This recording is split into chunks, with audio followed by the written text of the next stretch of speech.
না, তাদের এমন একটা পরিবেশ করাবে যে তাদের ঘুষও খেতে হবে না, চাঁদাও তুলতে হবে না, তাদেরকে বিকল্প ব্যবস্থা করে দেওয়া হবে। বৈধভাবে যখন কেউ ব্যবসা করতে পারবে, চাকরি করতে পারবে, বাঁচার মতো বাঁচতে পারবে, পর্যাপ্ত তার আয় ইনকাম থাকবে, তখন সে পাকা পথে যাবে না। প্রিয় দর্শক, আসসালামু আলাইকুম রহমতুল্লাহ। এই মুহূর্তে আমি বসে আছি বাংলাদেশ জামাতে ইসলামী ঢাকা মহানগর উত্তরের আমির জনাব সেলিম উদ্দিন স্যারের সাথে। স্যার, আপনাকে আমি দুটো প্রশ্ন করতে চাই। প্রিয় দর্শক, এই প্রশ্নগুলো শুধু আমার নয়, হয়তোবা আপনারও। স্যার, প্রথম প্রশ্ন, বাংলাদেশ জামাতে ইসলামীর গণজোয়ার শুরু হয়েছে। বাংলাদেশ জামাতে ইসলামী যদি সত্যি সত্যি এবারে ক্ষমতায় যায়, তাহলে আপনারা বাংলাদেশটাকে উন্নত করবেন বা উন্নত করার চেষ্টা করবেন, এটাই স্বাভাবিক। কিন্তু এই উন্নতি বা উন্নতটা আসলে সাধারণ মানুষের, যারা খেটে খাওয়া মানুষ বা মধ্যবিত্ত পরিবারের যারা আছেন, তাদের কি কাজে আসবে? তারা এর থেকে কি বেনিফিট পাবে? সাধারণ মানুষের চাওয়াটা কি? সাধারণ মানুষের চাওয়া হলো সে তার ঘরের মধ্যে নিরাপদ থাকবে, তার প্রতিবেশীর দ্বারা সে আক্রান্ত হবে না, তার চলাফেরার স্বাধীনতা থাকবে, সে যে কিছু উৎপাদন করে, ক্ষেত খামার করে, সেই ক্ষেত খামারের উৎপাদনের ফসলগুলোর ন্যায্য মূল্য পাবে। সে যদি কোনো কথা বলতে চায়, কোনো সামাজিক উদ্যোগ নিতে চায়, তার এই কথা বলায় কেউ বাধা দেবে না। সে চায় মোটা অঙ্কে একটা শান্তি, নিরাপত্তা, এবং সে যদি ব্যাংকে টাকা উত্তোলন করতে যায় কিংবা জমি কিনতে চায় বা বাড়ি করতে যায়, তার কাছে কেউ এসে চাঁদা দাবি করবে না, অর্থাৎ কেউ এসে তার উপরে বল প্রয়োগ করবে না। সে স্বাধীনভাবে তার সক্রিয়তা নিয়ে, তার মর্যাদা নিয়ে সে সমাজে বিচরণ করবে, সে তার উন্নতি করবে, তার ছেলে মেয়েকে পড়াবে, তারা চাকরি পাবে, ঘুষ দেওয়া লাগবে না।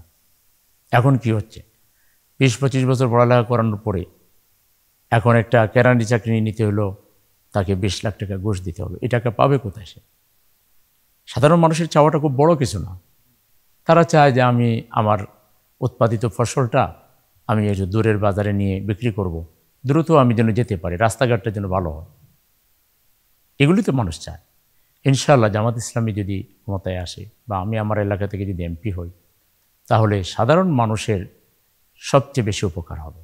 সাধারণ মানুষ স্বাধীনভাবে চলাফেরা করবে, তার মনের আনন্দ সে প্রকাশ করবে, তার দুঃখ থাকলে দুঃখ সে সবার সামনে সহজেই বলতে পারবে। তাকে পালিয়ে বেড়াতে হবে না, তাকে তার বোবা কান্না করতে হবে না, যে তার কান্নাটাও সে কাঁদতে পারবে না ওই ক্ষমতাসীন গোষ্ঠী কিংবা সমাজপতি যারা সমাজকে দখল করে আছে, তারা বলবে যে না, তুমি কান্নাও করতে পারবে না, তুমি হাসতেও পারবে না। এরকম কোনো বন্দি জীবন তাদের যাপন করতে হবে না।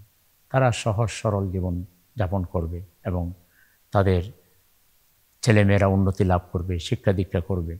দেশ উন্নত হলে এর কমন বেনিফিট তো সবাই পাবে, সবার জন্যই তো এই বেনিফিট আসবে, তাই না?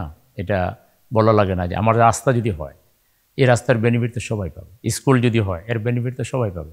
হাসপাতাল যদি হয়, এর বেনিফিট তো সবাই পাবে। আমি যদি বড় বড় কলকারখানা গড়ে তুলতে পারি, ভালো প্রতিষ্ঠান তৈরি করতে পারি, আমি যদি ভালো শিক্ষা ব্যবস্থা তৈরি করতে পারি, তাহলে আমার ছেলে মেয়েটা তারা শুধু লোকাল এলাকায় নয়, তারা জাতীয়ভাবে আন্তর্জাতিক পর্যায়ে লিড করবে, তারা আন্তর্জাতিক পর্যায়ে কম্পিটিশনে থাকবে।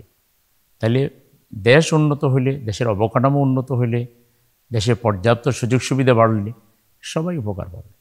জি স্যার, অনেক সুন্দর বলেছেন আপনি, আমরা সন্তুষ্ট, আমি ব্যক্তিগতভাবে সন্তুষ্ট। কিন্তু আমার আরেকটু প্রশ্ন থেকে গেল, সেটা হচ্ছে যদি দেশ এরকমই হয়ে যায়, তাহলে আজকে যারা চাঁদাবাজি করছে, আপনার হচ্ছে যে খারাপ কাজ করছে, এরপরে এই ঘুষ খাচ্ছে, বিভিন্ন অপকর্মের সাথে যারা জড়িত, তারা কি করবে? তখন তো তাদের কাজ থাকবে না, কারণ আপনারা তো সবাইকে ভালোর পথে পরিচালিত করার চেষ্টা করবেন। না, তাদের এমন একটা পরিবেশ করাবে যে তাদের ঘুষও খেতে হবে না, চাঁদাও তুলতে হবে না, তাদেরকে বিকল্প ব্যবস্থা করে দেওয়া হবে। বৈধভাবে যখন কেউ ব্যবসা করতে পারবে, চাকরি করতে পারবে, বাঁচার মতো বাঁচতে পারবে, পর্যাপ্ত তার আয় ইনকাম থাকবে, তখন সে পাকা পথে যাবে না।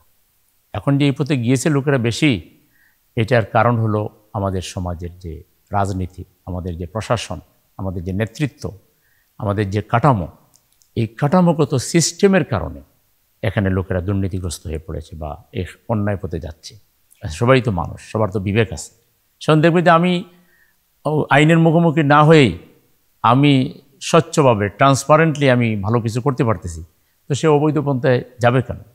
আজকে যাচ্ছে মানুষ কেউ স্বভাবের কারণে, আর কেউ কিন্তু অভাবের কারণে, পরিবেশের কারণে যাচ্ছে। পরিবেশটা ভালো হয়ে গেলে এটা আর থাকবে না। আর এরপরও যদি স্বভাবগত কারণে কিছু লোক করে, তো তাদেরকে বোঝানো হবে, তাদেরকে বিকল্প কর্মসংস্থান দেওয়া হবে। আর এরপরও যদি সে ঠিক না হয়, তাহলে তো আইন আছে, আইনের ভিত্তিতে তার ব্যাপারে ব্যবস্থা নেওয়া হবে। এটা মুষ্টিমেয় লোক হবে। বেশিরভাগ লোকই একটা সুন্দর পরিবেশ পেলে তারা আর বাঁকা পথে আগাবে না। ধন্যবাদ স্যার আপনাকে। জনাব সেলিমউদ্দিন স্যার এতক্ষণ ছিলেন আমাদের সাথে, বাংলাদেশ জামাতে ইসলামীর ঢাকা মহানগর উত্তরের আমির এবং কেন্দ্রীয় শুরা সদস্য। তো প্রিয় দর্শক, আমার মনের দুটো প্রশ্নের উত্তর আমি পেয়ে গিয়েছি। আপনারও কি এরকম কোনো প্রশ্ন আছে? যদি থাকে আপনি আমাকে কমেন্টে জানাতে পারেন। আমি আবার প্রয়োজনে কখনো যদি তার সাথে বা কারোর সাথে দেখা হয় বাংলাদেশ জামাতে ইসলামী বা বিএনপির, আমি সে প্রশ্নগুলো ছুড়ে দেব। আজকের মতো এখানেই। আল্লাহ হাফেজ।